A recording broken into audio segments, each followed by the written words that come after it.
आप देख रहे हैं सच श्यामला न्यूज़ चैनल और मैं हूं श्यामल। मेरे साथ बात करने के लिए कांग्रेस के वरिष्ठ नेता मोतीलाल शर्मा जी हैं। इनसे बात करते हैं कि 29 मई को हमारे देश के प्रधानमंत्री बिहार आए। 30 तारीख को उन्होंने रोहतास में जाकर के जो रैली की और वहाँ से उन्होंने जो 50,000 करोड़ का घोषणा किया, यह घोषणा वास्तव में बिहारियों को मिला या केवल हवाई है। इनसे ही पूछते हैं कि बिहारियों को कितना लाभ हुआ। सर, अभी हाल फिलहाल में देश के प्रधानमंत्री बिहार आए और उन्होंने कई योजनाओं के नाम पर 50,000 करोड़ का उपहार दे करके गए, जैसा भाजपा के लोगों ने कहा। इस पर आप अपना क्या राय रखते हैं? देखिए, भारतीय जनता पार्टी मोदी जी के नेतृत्व में झूठे वायदे और झूठ बोलने की कला में माहिर है। आपने देखा होगा कि पिछले गत लोकसभा और विधानसभा के चुनाव में मोदी जी इसी तरह बिहार आए और उन्होंने कैसे डांक लगाकर लोगों की आम सभा में कहा कि 50,000 करोड़ दे दूं, 70,000 करोड़ दे दूं, 90,000 करोड़ दे दूं, 1,10,000 करोड़ दे दूं, चलो 1,25,000 करोड़ दे दिया। जैसे लगा कि देश का जो आम जनता का जो सरकारी खजाना है उसके वो मालिक हैं। अगर इसके बावजूद भी बिहार के लोगों को 1,25,000 करोड़ मिला होता पिछले 5 वर्षों में, तो आज जो मोदी जी नए वायदे 50,000 करोड़ देने का जो लोगों से कर रहे हैं, उसकी विश्वसनीयता आम जनता के बीच में होती। लेकिन लोग समझ चुके हैं कि जब जब चुनाव आता है, हमारे प्रधानमंत्री इसी तरह लोगों को भ्रमित करने का काम करते हैं और चुनाव बाद वो कह देंगे कि हम ये तो जुमला था। तो कोई अगर झूठ बोलने की कला सीखे तो उसमें मोदी जी महारत हासिल किए हुए हैं। झूठ बोलना कोई उससे सीखे। अभी तरह तरह के वायदे, घोषणाएं उनके माध्यम से की जाएगी, लेकिन जैसा पिछले घोषणा का हश्र हुआ, इस घोषणा का भी वही हश्र होने वाला है और जनता इस बात को भली प्रकार समझती है और समझ चुकी है। जब भी मोदी जी गुजरात जाते हैं तो वहाँ फैक्ट्री लगाने की बात करते हैं और वही मोदी जी जो देश के प्रधानमंत्री हैं बिहार आते हैं, जो बिहार भारत के अंदर ही है, यहाँ आने पर वो कहते हैं कि मैं अमुक रेलवे स्टेशन से दिल्ली गुजरात के लिए ट्रेन दे रहा हूँ ताकि श्रमिकों को आने जाने में परेशानी नहीं हो। ऐसा क्यों? देखिए, मोदी जी वस्तुतः गुजरात के प्रधानमंत्री हैं, वो देश के प्रधानमंत्री नहीं हैं।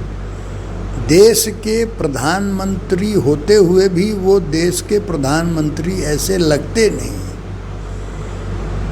गुजरात के लोगों के साथ, गुजरात प्रदेश के साथ उनका अलग व्यवहार है, बाकी दूसरे राज्यों के साथ उनका एक अलग किस्म का व्यवहार है। बिहार आते हैं तो वो रोज़गार की बात नहीं करते हैं। बिहार बेरोजगारी की समस्या से बहुत बड़े पैमाने पर जूझ रहा है। बिहार वासी, खासकर जो बिहार के युवा और छात्र नौजवान हैं, वो पढ़ लिख के भी रोज़गार प्राप्त करने में अक्षम है। तो आज बिहार में बेरोजगारी, पलायन एक बहुत बड़ी समस्या बन गई है। मोदी जी उस संदर्भ में कि हम लोगों को कैसे रोज़गार देंगे, कितना देंगे, इसकी बात नहीं करते।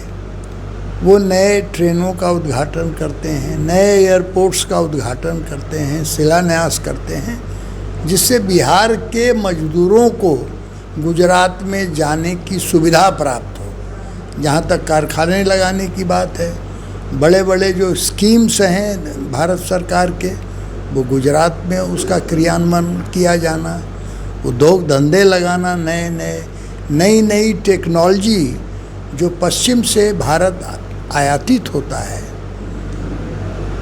उसका प्रयोग वो गुजरात के विकास में करते हैं। और बिहार में, बंगाल में या और भी जहाँ जो देश के अन्य राज्य हैं उनके लिए इस तरह की बात नहीं करते हैं। तो ये जो उनका भेदभावपूर्ण रवैया है इससे जनता वाकिफ़ है और मैं समझता हूँ कि आने वाले चुनाव में जनता इसका माकूल जवाब मोदी जी को देगी। गुजरात मॉडल पर विकास की बात होती रहा है 14 से।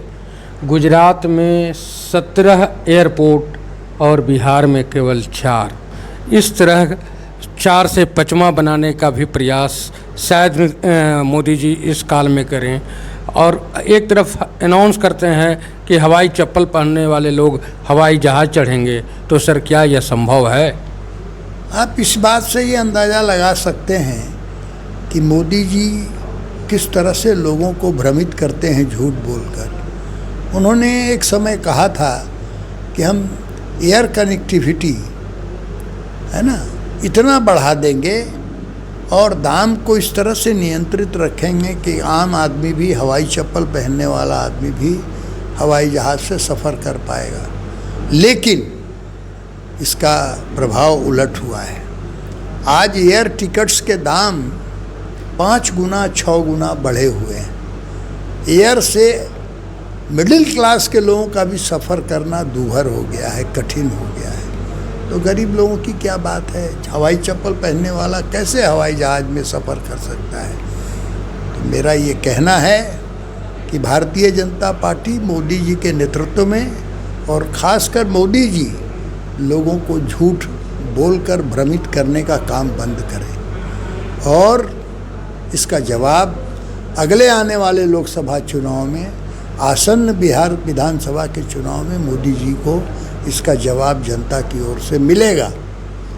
आपने जो हमारे लिए अपना समय दिया उसके लिए सर धन्यवाद। बहुत बहुत धन्यवाद।